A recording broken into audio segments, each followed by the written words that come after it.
this video, we're going to be discussing similar figures. So, two shapes are said to be similar if their corresponding angles are congruent and their corresponding sides are proportional. Okay, so that's the definition of similar. And if we take a look at these two triangles I have here, we can see that my corresponding sides, like B and E, A and D, C and F, they're congruent, they're the same, and our sides are proportional, meaning if I take, for example, the measure of AB is 10,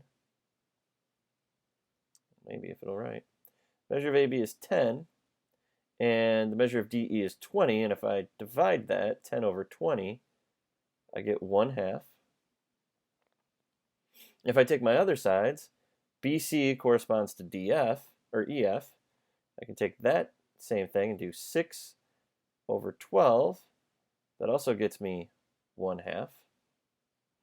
And I can do 7 over 14, which also gets me 1/2. And I can see that these are all equal to each other, and that's what it means to be proportional. Our ratio of our corresponding sides are all the same. And this proportion is called the scale factor. So if I want to go from this bigger triangle to this smaller triangle, I just multiply everything by 1/2. Alternately, if I want to go from this smaller triangle to the bigger triangle, I multiply everything by 2. But the ratios that I have between them are all the same. That's the scale factor. And so, that combined with the fact that all my angles are congruent makes it so that my triangles are similar. Okay? So, similarity can be used to find missing measurements. Now this symbol here, it's called a tilde. Tilde. Tilde. That's the sign we use for similarity, just a little wavy line. Okay? If you think about it, the sign for congruence tells you that they are both similar and equal. That's where the congruence sign comes from.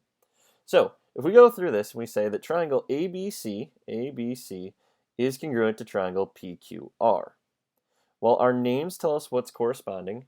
AB corresponds to PQ, BC corresponds to QR, and ABC corresponds to PQR. So if I know that information, I can find these missing measurements. For example, I can figure out what these two sides, QP and PR, what they are using our proportion. So if I know, for example, BC corresponds to QR, I can set up this proportion. 6 over 12. And then I can figure out my other missing sides. For example, if I want to figure out what QP is, well, I can just say 6 over 12 equals 4 over, let's call it x, and I can just solve this proportion. Okay? Another easy way of looking at it is I know that to go from 6 to 12, that's just multiplying by 2. So to go from 4 to QP here, well, just I'll take 4 times 2 and I get 8. Similarly, I can take 7 times 2 and I can get 14. So it's all a matter of just setting up a proportion and solving it, or figuring out what our scale factor is and multiplying. If I figured out this proportion, I would still get 8. I can set up a similar proportion to figure out that this is 14. So that's all we have to do to find our missing sides. So we're just going to look at one example in today's video, and here it is. It says, what value of x will make triangle ABC congruent to triangle DEC? Okay, so let's figure out what we know here. We know that AB corresponds to DE, and we know that AC corresponds to DC. So let's plug these into a proportion and see what we can figure out. I know that 11 over 7, I've got two corresponding sides here that I know both of them. So 11 over 7 is equal. Now let's be careful when we set up our proportion. So I'm kind of doing big triangle to little triangle. So I did 11 over 7. Now this side AC, that whole thing is x plus 15. Okay, that's that whole side length over the little triangle, which is just 15. And now I can just go ahead and solve my proportion. First thing I'm going to do, or we're just going to cross multiply. 11 times 15, that's 165. 167. 160.